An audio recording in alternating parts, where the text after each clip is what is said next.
தந்தை மைந்தர் தூயாவிற்கே ஆட்சி உண்டாவதாக. நாம் யாவரும் இணைந்து ஆண்டவரை போற்றி பாடுவோம்.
பரிசுத்த அலங்காரத்துடனே கடவுளை தொழுது கொள்ளுங்கள்.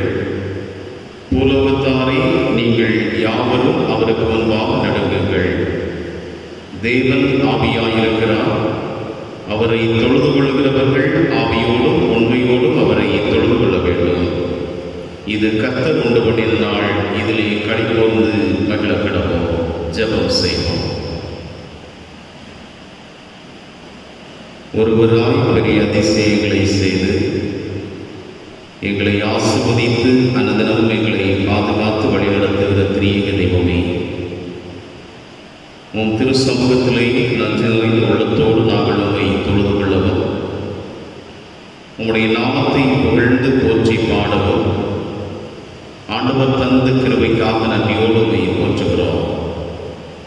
வாழும் கால சூழல்களில் கொடிய நோயினுடைய தாக்கங்கள் மத்தியிலும் கர்த்தர் கிருபையினால் எங்களை காத்து அனுதினமும் நடத்துகின்றீர். நன்றியோடு உம்முடைய சமூகத்திலே நன்றி நிறைந்த உள்ளத்தோடு வந்து நிற்கின்றோம்.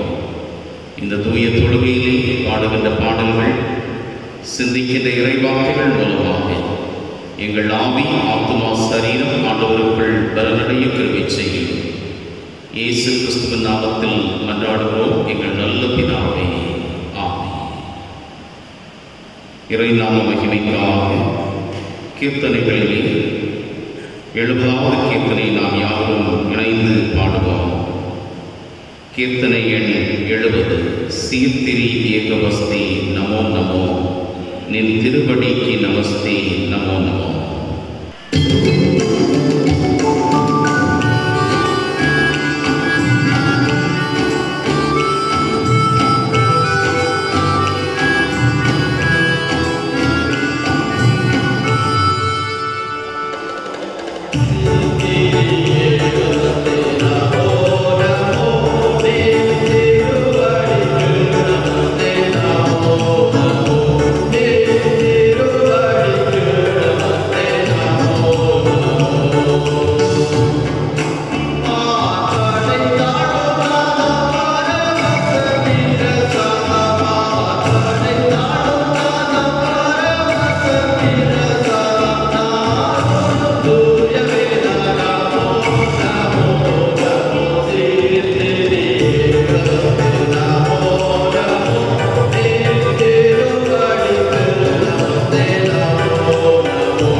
கர்த்தர் என் மேய்ப்பராய் இருக்கிறார், நான் தாழ்ச்சியடையேன். அவர் என்னை புல்லுள்ள இடங்களில் மேய்த்து அமர்ந்த தண்ணீர்கள் அண்டையில் என்னை கொண்டு போய் விடுகிறார். அவர் என் ஆத்துமாவை தேற்றி தம்முடைய நாமத்தின் நிமித்தம் என்னை நீதியின் பாதைகளில் நடத்துகிறார். நான் மரண இருளின் பள்ளத்தாக்கிலே நடந்தாலும் பொல்லாப்புக்கு பயப்படேன். தேவரீர் என்னோட கூட இருக்கிறீர். உமது கோலும் உமது தடியும் என்னை தேற்றும். என் சத்துருக்களுக்கு முன்பாக நீர் எனக்கு ஒரு பந்தியை ஆயத்தப்படுத்தி என் தலையை எண்ணெயால் அபிஷேகம் பண்ணுகிறீர். என் பாத்திரம் நிரம்பி வழிகிறது. என் ஜீவனுள்ள நாளெல்லாம் நன்மையும் கிருபையும் என்னை தொடரும். நான் கர்த்தருடைய வீட்டிலே நீடித்த நாட்களாய் நிலைத்திருப்பேன்.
கடவுளுக்கு விரோதமாக நாங்கள் கலகம் பண்ணி அவர் தீர்க்கதரிசிகளாகிய தம்முடைய ஊழியக்காரரை கொண்டு எங்களுக்கு முன்பாக வைத்து அவருடைய நியாய பிரமாணங்களின்படி நடக்கத்தக்கதாக நாங்கள் அவருடைய சத்தத்திற்கு செவிகொடாமல் போனோம். ஆனாலும் எங்கள் தேவனாகிய ஆண்டவரிடத்தில் இரக்கங்களும் மன்னிப்புகளும் உண்டு. நம்முடைய பலவீனங்களை குறைத்து பரிதவிக்கக்கூடாத பிரதான ஆசாரியர் நமக்கிராமல் எல்லா விதத்திலும் நம்மை போல சோதிக்கப்பட்டும் பாவம் இல்லாதிருக்கிற பிரதான ஆசாரியரே நமக்கிருக்கிறார். வருத்தப்பட்டு பாரம் சுமக்கிறவர்களே, நீங்கள் எல்லாரும் என்னிடத்தில் வாருங்கள், நான் உங்களுக்கு இளைப்பாறுதல் தருவேன். ஆண்டவருடைய திரு சமூகத்திலே நம் உள்ளத்தின் ஆழங்களை சோதித்து ஆராய்ந்து ஜபநிலையில் அவருடைய கரத்தில் நம்முடைய வாழ்வை அர்ப்பணம் செய்வோம்.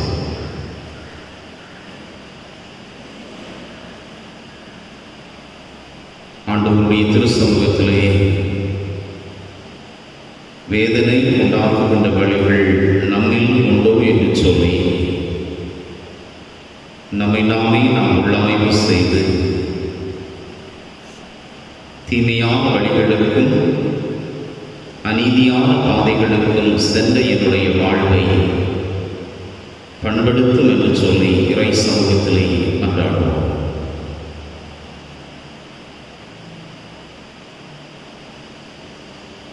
யோபு பக்தன் ஒருவேளை தானும் தன்னுடைய குடும்பத்தினரும் பாவம் செய்திருக்கலாம் என்று சொல்லி இறை சமூகத்திலே மன்னிப்புக்காக மன்றாடினார். இளைய குமாரன் தந்தையினுடைய சமூகத்திலே சென்று தகப்பனை பரத்துக்கு விரோதமாகவும் நோக்கு முன்பாகவும் பாவம் செய்தேன் என்று சொல்லி ஆண்டவருடைய இரக்கத்திற்காக மன்றாடினார். ஆயக்காரன் கர்த்தருடைய சமூகத்திலே சென்று பாவியாகி என் மேல் கிருபையாயிரும் என்று சொல்லி இறை சமூகத்திலே தன்னை தாழ்த்தி மன்றாடினார்.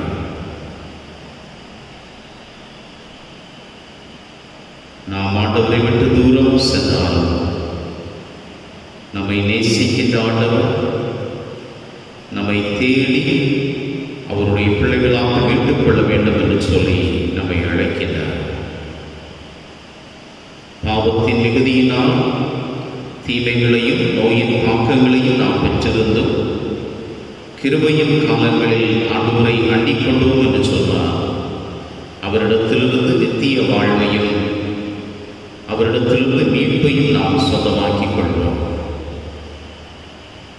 நம் உள்ளத்தின் ஆழங்கள், சிந்தனைகள், வாழ்வின் செயல்கள் எல்லாம் ஆண்டவருக்கு தெரியும். ஆண்டவரே, என்னை மன்னியும், என்னை கழுவி சுத்திகரியும். உம்முடைய பிள்ளையாக நான் வாழ்வதற்கு எனக்கு ஆற்றல் தாரும் என்று சொல்லி இறை சமூகத்திலே நம்மை தாழ்த்தி மன்றாடுவோம். நம்முடைய பாவங்களை நாம் அறிக்கை செய்வனவாக நீங்காத பாவம் என்ற பாடலுடைய சரணத்தை நாம் இணைந்து பாடுவோம்.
ஆண்டவருடைய இறை சமூகத்திலே ஒரு நிமிடம் நம்மை நாமே தாழ்த்தி, ஆண்டவரே, என்னை கழுவி பண்படுத்து, உம்முடைய பிள்ளையாக என்னை வாழ்வதற்கு என்னை ஆற்றல் படுத்தும் என்று சொல்லி இறை சமூகத்திலே நம்மை தாழ்த்தி அர்ப்பணம் செய்வோம். சர்வ வல்லமையும் மிகுந்த இரக்கமுள்ள ஆண்டவர் பாவ மன்னிப்பையும் ஜீவியத்தை சீர்படுத்துவதற்கான காலத்தையும் தூயாவியானவருடைய கிருபையும் தேற்றுதவையும் தந்திருவாராக. ஆமென். ஆண்டவருடைய கரத்திலிருந்து புதிய வாழ்வை பெற்றுக்கொண்ட நாம் ஆண்டவர் நம் வாழ்வில் செய்த எல்லா நன்மைகளுக்காக நாம் நன்றி செலுத்துவோம். கர்த்தர் எனக்கு செய்த எல்லா உபகாரங்களுக்காக அவருக்கு எண்ணத்தை செலுத்துவேன். ரட்சிப்பின் பாத்திரத்தை எடுத்து கர்த்தரை தொழுது கொள்வேன் என்று சொல்லி பக்தன் இறை சமூகத்திலே தன்னை தாழ்த்தி அர்ப்பணம் செய்தார். கடந்து வந்த பாதைகளை நாம் திரும்பி பார்ப்போம். கொடிய நோயினுடைய தாக்கங்கள், தீமைகள், அநீதிகள் நிறைந்த இவ்வுலக வாழ்வின் சூழலிலும் ஆண்டவர் நமக்கு ஜீவன், சுகம், பலம் எல்லாவற்றையும் தந்தால் நன்றியோடு நாம் போற்றுவோம். கடந்து வந்த பாதைகளில் தடுமாற்றங்கள், பல சோர்வுகள், கண்ணீர்கள், வியாதிகள், பாரங்கள், ஆண்டவர் கிருபையினால் நம்மை அனுதினமும் காத்து கொண்டார். கண்ணிமணி போல் நம்மை அனுதினமும் பாதுகாத்து நடத்தி வருகின்றார். அவருடைய கிருபைகளை எண்ணி நாம் நன்றியோடு ஆண்டவருக்கு ஸ்தோத்திரங்களை இறங்குவோம். குடும்ப உறவுகளை கர்த்தர் ஆசீர்வதித்தால் நன்றி செலுத்துவோம். பிள்ளைகள், பேர பிள்ளைகளுடைய வாழ்விலே ஆண்டவர் நன்மைகளை செய்தால் நன்றி செலுத்துவோம். நாம் செய்கின்ற தொழில்நிலைகளில், வேலைகளில், உழைப்பின் மேன்மைகளில் சரியாக நிறைவேற்ற முடியாத சூழலிலும் கர்த்தர் கிருபையினால் இம்மட்டும் நம்மை போஷிக்கின்றார், பராமரிக்கின்றார், காத்து வருகின்றார். நன்றி செலுத்துவோம். இவ்வளவு வாழ்வின் பயணத்திலே ஆண்டவர் நமக்கு தந்திருக்கின்ற மருத்துவமனைகள், மருத்துவர்கள், தூய்மை பணியாளர்கள், காவல்துறை நண்பர்கள், சமூகத்தின் பல்நிலைகளில் நமக்கு உதவி செய்கிற எல்லாருக்காக நாம் நன்றி செலுத்துவோம். நம்முடைய நன்றிகளை நாம் ஏறெடுக்க வேண்டுமாக நன்றி என்று சொல்லுகிறோம் நாதா, நாவாலே துதிக்கிறோம் நாதா என்ற பாடலுடைய சரணத்தை நாம் இணைந்து பாடுவோம்.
சமூகத்திலே ஸ்தோத்திர பலிகளை ஏறெடுத்த நாம் ஆண்டவர் கற்பித்திருந்த ஜெபத்தை நாம் யாவரும் இணைந்து ஏறெடுப்போம்.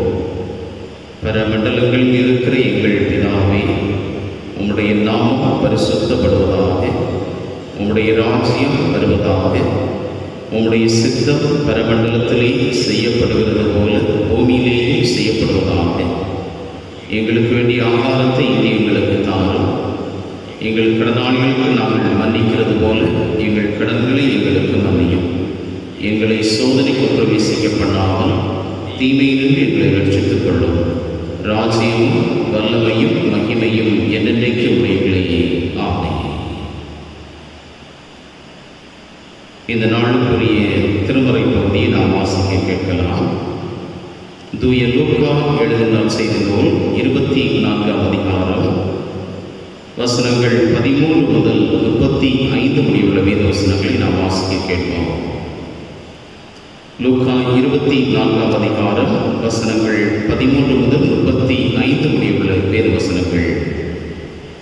அன்றைய தினமே அவர்களில் 2 பேர் எருசலேமுக்கு 7 அல்லது 8 மைல் தூரமான எம்மாவு என்னும் கிராமத்திற்கு போனார்கள். போகையில் இந்த வர்த்தமானங்கள் யாவையும் குறித்து அவர்கள் ஒருவரோடொருவர் பேசிக்கொண்டார்கள். இப்படி அவர்கள் பேசி சம்பாஷித்துக் கொண்டிருக்கையில் இயேசு தாமே சேர்ந்து அவர்களுடனே கூட நடந்து போனார்.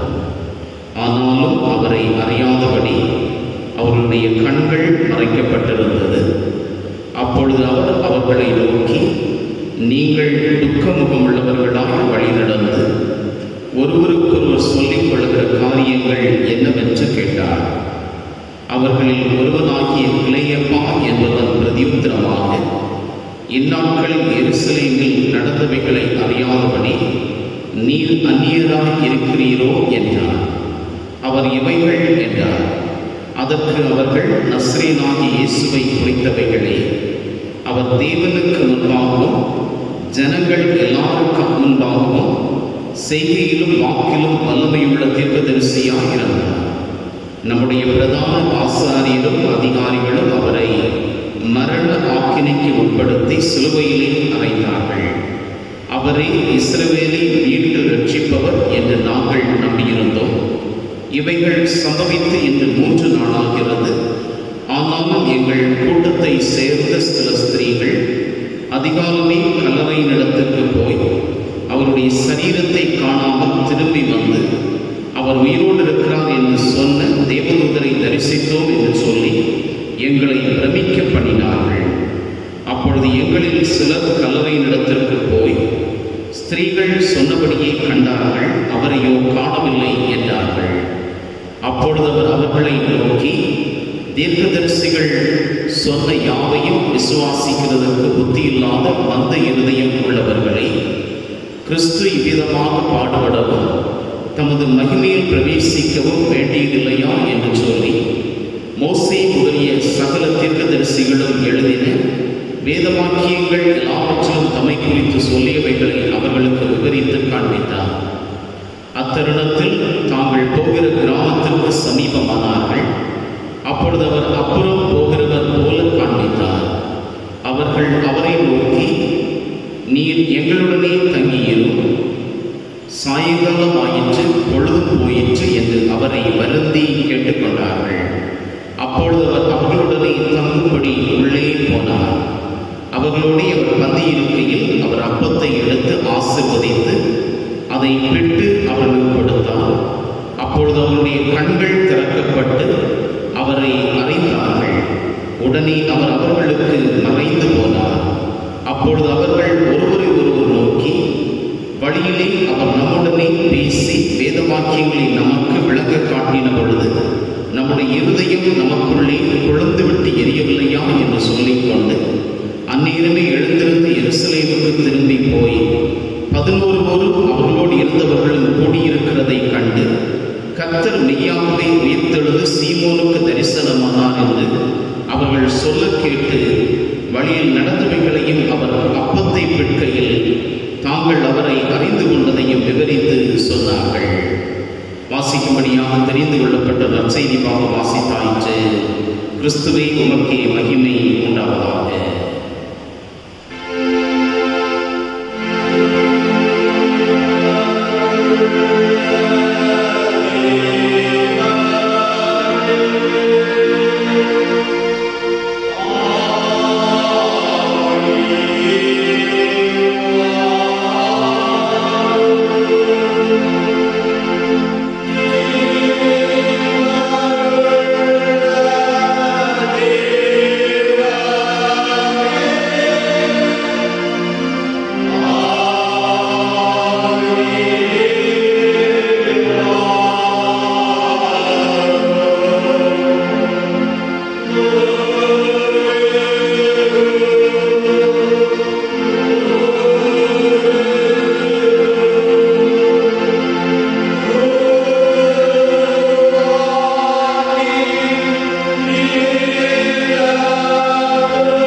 ஜெபம் செய்வோம்.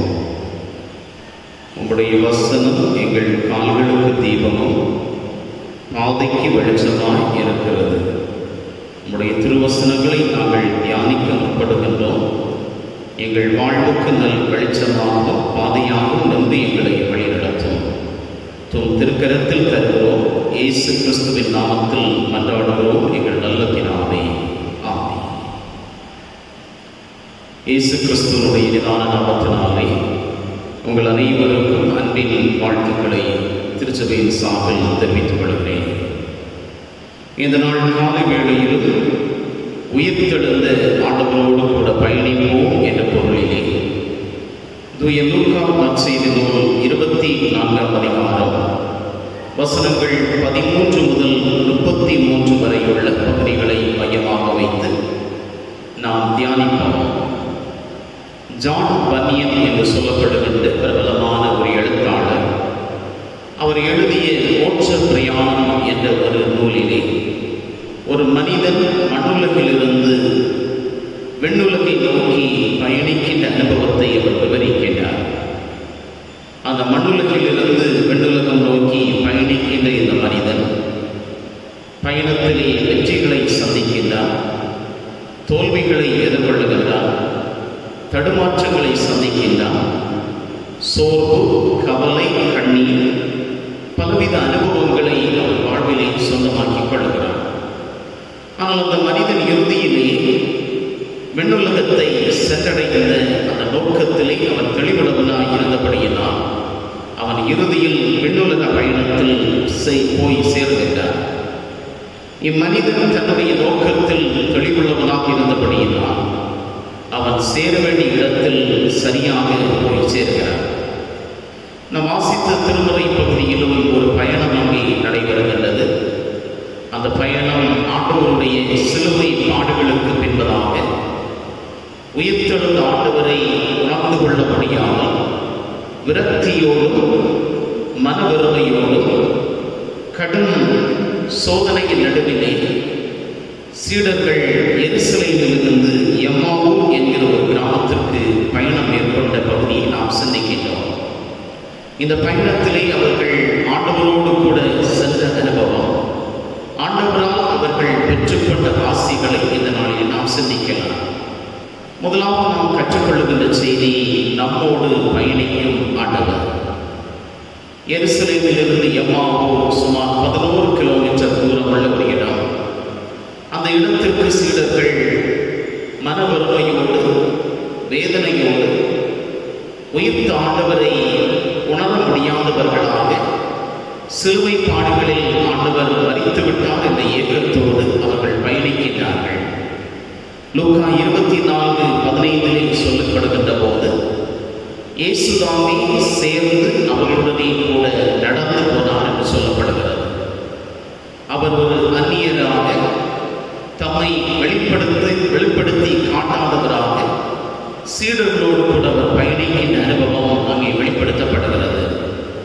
சீடர்கள் நம்பிக்கை இழந்த ஒரு நடைபயணம், கவலை நிறைந்த ஒரு முகம், வெறுமையோடு அவர்கள் செல்லுகின்ற ஒரு பயணம்.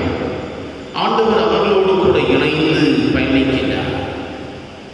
இம்மானுவேலர் ஆண்டவர் அந்த சீடர்களோடு கூட உடனிருந்து பயணிக்கின்ற அனுபவத்தை அவர்களால் உணர்ந்து கொள்ள முடியவில்லை, அவர்களால் அடையாளம் கண்டுகொள்ள முடியவில்லை. நம்பிக்கையற்ற அந்த சீடர்களுடைய பயணத்தின் அனுபவத்தை சிந்திக்கின்ற போது அவர்கள் உள்ளத்திலோ ஒரு வறுமை, ஒரு ஏக்கம், ஏமாற்றம், அழுகை, பயம், கவலை, சந்தேகம், நம்பிக்கையற்ற ஒரு நிலை. ஆயினும் ஆண்டவர் அவர்களை விடவில்லை, அவர்களுடனே கூட நடந்து செல்கிறார். வாழ்வின் பயணத்திலே நம்பிக்கையற்ற நிலைகளும் சோர்வின் அனுபவங்களும் சூழுகின்ற போது பல நேரங்களில் நாம் எழுப்புகின்ற ஒரு கேள்வி, ஆண்டவர் என்னோடு கூட இருக்கின்றாரா? இங்கே சீடர்களுடைய மனதிலும் அத்தகைய ஒரு கேள்வி எழுப்பினது. ஆனால் ஆண்டவர் அவர்களுடைய அருகாமையிலே சென்று அவர்களோடு கூட உடன் பயணிக்கின்றார். இந்த சீடர்களுடைய மனநிலை எவ்வாறு இருந்தது என்பதை நாம் சிந்திப்போம் என்று சொன்னால், லூக்கா 24:11 சொல்லப்படுகிறது, ஆண்டவர் உயிர்த்தெழுந்தார் என்ற செய்தி அவர்களுக்கு ஒரு வீண் பேச்சாக தோன்றியது. 24:17 சொல்லப்படுகின்ற போது அவர்கள் துக்க முகம் உள்ளவர்களாக இருந்தார்கள், முகவாட்டம் நிறைந்தவர்களாக அவர்கள் பயணிக்கின்றார்கள். இத்தகைய அனுபவத்தோடு பயணிக்கின்ற அவர்கள் நடுவில் ஆண்டவர் ஒரு பிரயாணியாக, ஒரு நண்பராக அவர்களோடு கூட உடன் செல்லுகின்றார். லூக்கா 24:14 இன்னும் அவருடைய மனநிலையை சொல்கின்ற போது அவருடைய கண்கள் மறைக்கப்பட்டிருந்தது. 24:25 சொல்லப்படுகின்ற போது புத்தியில்லாத மந்த இருதய மனநிலை அவர்களை பிடித்திருந்தது. வாழ்வின் பயணத்தில் உடனிருக்கின்ற ஆண்டவரை, உடனிருந்து நடத்துகின்ற ஆண்டவரை அவர்களால் உணர்ந்து கொள்ள முடியவில்லை, அவர்களால் அடையாளம் கண்டுகொள்ள முடியவில்லை. ஏனென்ற கேள்வி எழுப்புகின்ற போது மாசடைந்த உள்ளம் காரணமாக இருக்குமோ, கல்லாகி வழுங்கி போன இருதயம் காரணமாக இருக்குமோ, பாவத்தால் சோரப்போன அனுபவம் காரணமாக இருக்குமோ, இறையன்பை சிந்திக்க மனமற்று நிற்கின்ற நேரமாக இருக்குமோ, உலக கவலையும் சிற்றின்பங்களும் சூழ்ந்திருக்கும் நேரங்களாக இருக்குமோ, விசுவாச வாழ்வில் குந்தி போன அனுபவங்களாக இருக்குமோ. பல நேரங்களில் நம்முடைய அனுபவங்களும் இதுவாகத்தான் அமைகின்றது. ஆண்டவர் நம்மோடு கூட நம்முடன் இருக்கின்றார் என்ற அனுபவத்தை பல நேரங்களில் நாம் உணர்ந்து கொள்ள முடியவில்லை. நம் உள்ளத்தில் மாசடைந்த அனுபவம், நம் இருதயம் மழுங்கி போன அனுபவம், இறையங்களையும் இறை வார்த்தைகளையும் சிந்திக்க மனமற்ற அனுபவம், உலக கவலையும் சிற்றின்பங்களும் நெருக்கி போட்ட அனுபவம், விசுவாச வாழ்விலே குந்தி போய் நிற்கிற அனுபவங்கள், ஆண்டவருடைய பிரசன்னத்தை நம்மால் உணர்ந்து கொள்ள முடியாதபடி நம்மோடு உடனிருந்து பயணிக்கின்ற ஆண்டவரை நாம் அடையாளம் கண்டுகொள்ள முடியாதபடி தடையாக நிற்கின்றது. ஆண்டவர் அவர்களோடு கூட பயணிக்கின்ற போது அவர்கள் ஒரு புதிய அனுபவத்தை பெற்றுக் கொள்கிறார்கள்.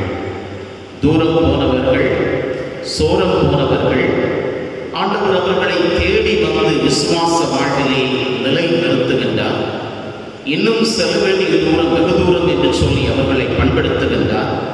அப்பொழுது அவர்கள் சொல்லுகிற ஒரு கூற்று என்னவென்று சொன்னால், நம்முடைய இருதயம் நமக்குள் கொழுந்து விட்டு எரியவில்லையா? அந்த உன்னத அனுபவத்தை அவர்கள் சொந்தமாக்கி கொள்ளுகிறார்கள். உடனிருக்கிற ஆண்டவரை அடையாளம் கண்டுகொள்ளுகின்ற போது அவருடைய உள்ளம் அகமகிழுகின்றது, அவருடைய கண்கள் திறக்கப்படுகின்றது, அவர்கள் புதிய அனுபவத்தை சொந்தமாக்கி கொள்ளுகிறார்கள். நாம் வாழும் கால சூழலிலே கொடிய நோக்கினுடைய தாக்கங்கள் நடுவிலே பல கேள்விகள் நம்மிலே எழுவதுண்டு. ஆண்டவர் நம்மோடு இருக்கின்றார் என்ற கேள்வி எழுப்புகின்ற போது ஆண்டவர் கூறுகின்ற ஒரு பதில், நான் உன்னுடனே கூட இருக்கிறேன் என்ற பதிலை நமக்கு தருகிறார். நம்முடனே இருக்கின்ற ஆண்டவரை, அவருடைய கரத்தை பற்றி கொண்டு நாம் நடைபெறுவோம். இரண்டாவதாக நாம் கற்றுக்கொள்கிற ஒரு செய்தி, நாம் ஆண்டவரோடு பயணிப்போம். உயிர்த்தெழுந்த ஆண்டவரை தம்முடைய அடியவர்களோடு கூட பயணித்த போது அவர்கள் ஒரு வேண்டுதலை ஏறெடுக்கின்றார்கள். லூக்கா 24ஆம் அதிகாரம் 29ஆம் வசனத்திலே அந்த வேண்டுதல் வைக்கப்படுகிறது. சாயங்காலம் ஆயிற்று, பொழுதும் போயிற்று என்று அவரை வருந்தி கேட்டுக்கொண்டார்கள். அப்பொழுது அவர் அவர்களுடனே தங்கும்படி உள்ளே போனார். அவர்கள் எடுத்த ஒரு தீர்மானம், நாங்கள் உம்முடன் பயணிக்க வருகிறோம். ஆண்டவரே, நீர் எங்களோடு கூட வாரும், நீர் எங்களோடு கூட தங்கியிரும் என்கிற ஒரு உன்னத அனுபவத்தை அவர்கள் சொந்தமாக்கி கொள்ளுகிறார்கள். நம்முடன் இருக்கின்ற ஆண்டவர், அவருடைய பிரசன்னத்தினால் இறை வார்த்தையால் தம்மை வெளிப்படுத்துகின்றவர். நாம் அவரோடு கூட பயணிக்க ஆயத்தம் என்று சொன்னால் நம்முடைய வாழ்விலே நாம் இறை ஆசியை சொந்தமாக்கிக் கொள்ள முடியும். இந்த சீடர்கள் ஆண்டவரோடு கூட பயணிப்போம் என்கிற தீர்மானத்தை அவர்கள் எடுக்கின்ற போது அவர்கள் பெற்றுக்கொள்கிற அனுபவம், இறை ஆசியை சொந்தமாக்கி கொள்ளுகின்றார்கள். ஆண்டவருடன் உணவருந்துகின்ற மேன்மையின் அனுபவத்தை பெற்றுக் கொள்கிறார்கள்.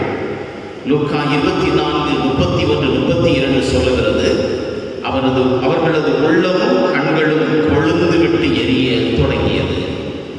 உயிர்த்த ஆண்டவரை அறிவிக்கின்ற ஒரு கருவிகளாக அவருடைய வாழ்வு மாற்றப்படுகிறது. ஆண்டவருடைய பிரசன்னத்தை நம் வாழ்வில் நாம் உணர்ந்து கொள்ள இறை வார்த்தைகளை நாம் அனுதினமும் தியானம் செய்கின்ற அனுபவம், இறை வார்த்தைகளினால் நம்முடைய பிரசன்னத்தை உணர்ந்து கொள்ளுகின்ற அனுபவம் நம்முடைய வாழ்விலே பெருக வேண்டும். நம்முடைய திருச்சபை தொழுகைகளிலே 2 சாக்கிரமங்களை நாம் மையப்படுத்துவோம். ஒன்று நற்கருணை, இன்னொன்று திருமுழுக்கு. இந்த நற்கருணையிலே நாம் பங்கு கொள்ளுகின்ற போது நாம் பெற்றுக்கொள்ளுகிற ஒன்று, ஆண்டவருடைய பிரசன்னம் நம்மோடு கூட இருக்கிறது, அவர் நம்மை பண்படுத்துகின்றார், வழிநடத்துகின்றார் என்ற ஆழமான உண்மையை கற்றுக்கொள்கிறோம். நாம் ஆண்டவரோடு கூட பயணிப்போம் என்று சொன்னால், அவரோடு கூட பயணித்து செல்வோம் என்று சொன்னால் நிச்சயம் நம்முடைய வாழ்வின் பயணங்களில் நம்மை கரை சேர்ப்பார், நமக்கு நம்பிக்கை தருவார், கவலையின் நடுவிலும் ஆறுதல் தந்து நம்மை கரை சேர்க்கிற ஆண்டவர் நம்மை அனுதினமும் நடத்துவார் என்பதை உணர்ந்து கொள்ள முடியும். மனித வாழ்வை குறித்து சொல்லுகின்ற போது இது ஒரு பயணம் என்று சொல்லி குறிப்பிடப்படுகிறது. இந்த பயணத்தில் துன்பம் உண்டு, இன்பம் உண்டு, இனிமை தனிமை உண்டு, சோர்வுகள் ஏமாற்றங்கள் உண்டு, கவலைகள் கண்ணீர் உண்டு. ஆயினும் உயிர்த்த ஆண்டவரோடு கூட நாம் பயணிக்கின்ற போது ஆடுகள் நடுவிலும் நம்மை நடத்துகின்றவர், நம்மை கரை சேர்ப்பார், நம்மை அனுதினம் நடத்துவார் என்ற நம்பிக்கையை நாம் பெற்றுக்கொள்கிறோம். எபிரேயர் 12ஆம் அதிகாரம் 1ஆம் வசனம் இவ்வாறு சொல்லுகிறது, மேகம் போன்ற திரளான சாட்சிகள் நம்மோடு கூட நிற்கின்றது. அந்த சாட்சிகள் நடுவிலே பாவம் நிறைந்த அனுபவத்தையும் பாரம் நிறைந்த அனுபவத்தையும் ஒதுக்கி தள்ளி வைத்துவிட்டு விசுவாசத்தை துவக்கிறவரும் முடிக்கிறவருமாய் இருக்கிற இயேசு கிறிஸ்துவை நோக்கி நாம் பொறுமையோடு ஓட வேண்டும் என்ற அழைப்பு நமக்கு தரப்படுகிறது. பிலிப்பியர் 3ஆம் அதிகாரம் 13-14 வசனத்தில் சொல்லப்படுகிற போது, பின்னானவைகளை மறந்து முன்னானவைகளை நாடி இலக்கை நோக்கி தொடர வேண்டும் என்ற அழைப்பு நமக்கு தரப்படுகிறது. நம்முடைய விசுவாச வாழ்விலே உயிர்த்தெழுந்த ஆண்டவர் நம்மோடு கூட உண்டு. இம்மானுவேலராம் ஆண்டவர் நம்முடைய வாழ்வின் நிலைகளில் கொடிய நோயினுடைய காலங்கள் நடுவிலும் அவர் நம்மோடு கூட உண்டு. நாம் அவருடைய கரத்தை பற்றிக் கொள்வோம். நாம் அவருடைய அடிச்சுவடுகளில் நடப்பதற்கு நம்மை ஆயத்தப்படுத்துவோம். நாம் அவரோடு பயணிப்போம் என்று சொன்னால் அவரும் நம்மோடு கூட பயணிப்பார். ஏனோக்கு ஆண்டவரோடு கூட பயணித்தார், ஆண்டவரும் ஏனோக்கோடு கூட பயணித்தார். அந்த உன்னத அனுபவத்தை நம்முடைய விசுவாச வாழ்விலே நாமும் சொந்தமாக்குவோம்.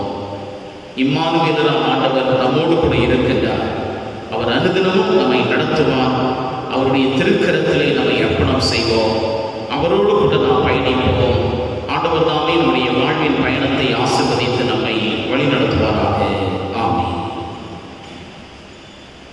இறை வார்த்தைகளை சிந்தித்த நாம் ஆண்டவர் நமக்கு தந்திருக்கின்ற விசுவாச அறிக்கையை நாம் யாவரும் இணைந்து அறிக்கை செய்வோம். வானத்தையும் பூமியும் படைத்த சர்வ வல்லமையுள்ள பிதாவாகிய கடவுளை விசுவாசிக்கிறேன்.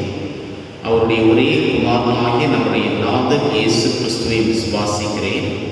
அவர் பரிசுத்த ஆவியினாலே கன்னிமரியாளிடத்தில் உபவித்து பிறந்தார். பொந்தி பிலாத்துவின் காலத்தில் பாடுபட்டு சிலுவையில் அறையுண்டு மரித்து அடக்கம் பண்ணப்பட்டு பாதாளத்தில் இறங்கினார்.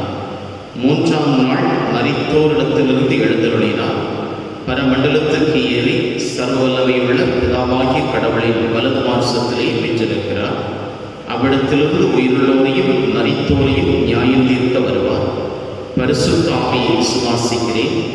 பொதுவாயிருக்கிற பரிசுத்த சபையும் பரிசுத்தவான்களுடைய ஐக்கியமும் பாவ மன்னிப்பும் மரித்தோர் உயிர்த்தெழுதலும் நித்திய ஜீவனும் உண்டென்று விசுவாசிக்கிறேன். ஆமென். நாம் யாவரும் இணைந்து இறைநாம மகிமைக்காக ஞான பாடல்களிலே 279வது ஞான பாடலை நாம் இணைந்து பாடுவோம். ஞான பாடல் 279. பாதை காட்டும் மாயகோவா பரதேசியான நான், பலவீனன் அறிவீனன் இவ்வுலோகம் காடுதான்.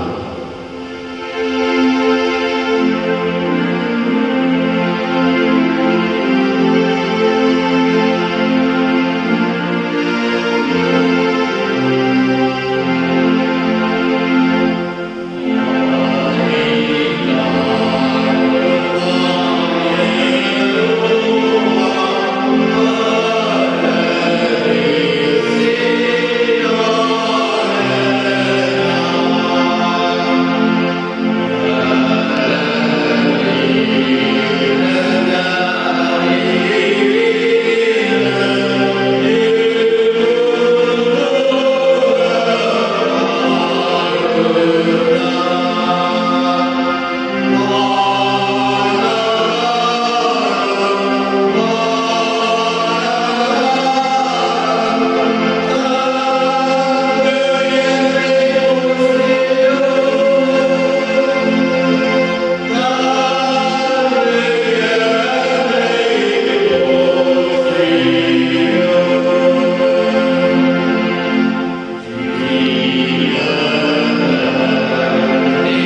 ஜெபம் செய்வோம்.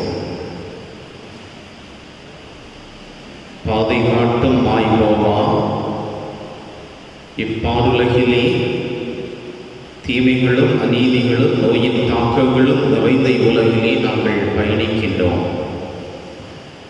உம்முடைய பிரசன்னம் எங்களோடு கூட இருக்கின்றது.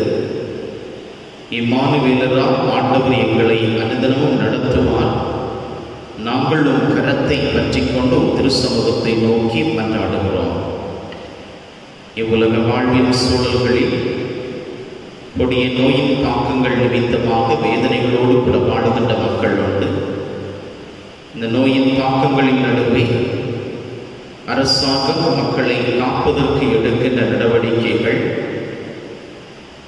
இந்த திருப்பணிகளிலே தங்களை இணைத்துக் கொண்டிருக்கிற மருத்துவர்கள், தாதியர்கள், தூய்மை பணியாளர்கள், தேசத்தினுடைய காவல்துறையினர், அதிகாரிகள் எல்லா தம்முடைய அடியவர்களையும் கரத்திலே தந்து மன்றாடுகிறோம். ஆண்டவரை, நாங்கள் பிழைத்திருப்பது உம்முடைய சொந்த கிருபை. உம்முடைய கிருபையினால் இவ்வுலகின் ஒவ்வொரு மக்களையும், எங்கள் தேசத்தின் ஒவ்வொரு மக்களையும் ஆண்டவர் காத்திருள வேண்டும் என்று சொல்லி சமூகத்தை நோக்கி மன்றாடுகிறோம். கர்த்தருடைய கிருபைதாமே எங்களை தாங்கி வழிநடத்த வேண்டும் என்று சொல்லி ஜெபிக்கின்றோம். வாதைவன் கூடாரத்தை அணுகாது என்று சொன்ன தெய்வம், பாழான கொள்ளை நோய்களுக்கு விலக்கி காப்பேன் என்று சொல்லி வாக்குரைத்த தெய்வம், தம் தூய பிரசன்னத்தினாலே எங்களை தாங்கி வழிநடத்த வேண்டும் என்று சொல்லி மன்றாடுகிறோம். இந்நாட்களிலே வேலைகளுக்கு செல்ல முடியவில்லையே, போதுமான வருமானங்கள் இல்லையே, உழைப்பின் மேன்மைகளெல்லாம் முடங்கி போய்விட்டதே என்று சொல்லி உம் சமூகத்திலே கண்ணீரோடு நிற்கின்ற மக்கள் உண்டு. போதுமான வருமானம் இல்லாமல் வேதனைகளோடு வாடுகின்ற மக்கள் உண்டு. உணவுக்காகவும் பலவித பாடுகளோடு வேதனைகளோடு வருமானமற்ற சூழலிலே வாழ்வின் நிலைகளை எப்படி கழிப்போம் என்று சொல்லி கண்ணீரோடு உடைய கரத்தை எதிர்பார்க்கின்ற மக்கள் உண்டு. கர்த்தர்தாமே பரத்திலிருந்து மேன்மைகளையும் ஏற்ற காலங்களில் நாங்கள் எங்களுடைய உழைப்புகளை செய்வதற்குரிய கிருபைகளையும் கர்த்தர் அருள வேண்டும் என்று சொல்லி ஜெபிக்கிறோம். எங்களுடைய திருச்சபை, எங்களுடைய தேசம், எங்களுடைய கிராமம், அகில உலக நாடுகள் எல்லாவற்றையும் நம்முடைய திருக்கரத்திலே தருகிறோம். ஆண்டவர் பொறுப்படுத்திக் கொள்ளும். கூடிய விரைவிலே எங்களுடைய பிராந்தியங்களும் எங்களுடைய தேசத்தின் எல்லா பகுதிகளிலும் நல்ல ஒரு விடுதலையின் அனுபவத்தை கண்டு ஆண்டவரை மகிமைப்படுத்த கிருபை செய்கிறோம். உம் இறை சமூகத்திலே தங்களுடைய இருதயங்களை ஊற்றி மன்றாடுகிற பிள்ளைகள், குடும்ப வாழ்வின் நன்மைகளுக்காக வேண்டிக் கொள்ளுகின்றவர்கள், எதிர்கால வாழ்வின் வேலைகளுக்காக, உழைப்பின் மேன்மைகளுக்காக காத்திருக்கின்றவர்கள், ஆண்டவர் எல்லாம் தம்முடைய அடியோருடைய விண்ணப்பங்களையும் நோக்கங்களையும் ஆண்டவர் அறிகின்றீர். மேன்மையான ஆசைகளை தந்து வழிநடத்த வேண்டும் என்று சொல்லி மன்றாடுகிறோம். எங்களை உடைய திருக்கரத்திலே தருகிறோம். தொடர்ந்து நாங்கள் உங்களுடைய பிரசன்னத்தினால் முன்னேறி செல்ல ஆண்டவரை அருள்தாரும். இயேசு கிறிஸ்துவின் நாமத்தில் ஜெபிக்கிறோம் எங்கள் நல்ல பிதாவே. ஆமென்.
ஆண்டவர் தம்முடைய முகத்தை உங்கள் மேல் பிரசன்னமாக்கி இப்பொழுதும் எப்பொழுதும் சமாதானம் கட்டளையிட கடவர். தந்தை, மைந்த, தூயாவியராகிய சர்வவல்லமையுள்ள கடவுளுடைய ஆசீர்வாதம் உங்களுக்குள்ளே இருந்து எப்பொழுதும் உங்களோடு நிலைத்திருக்க கடவுது.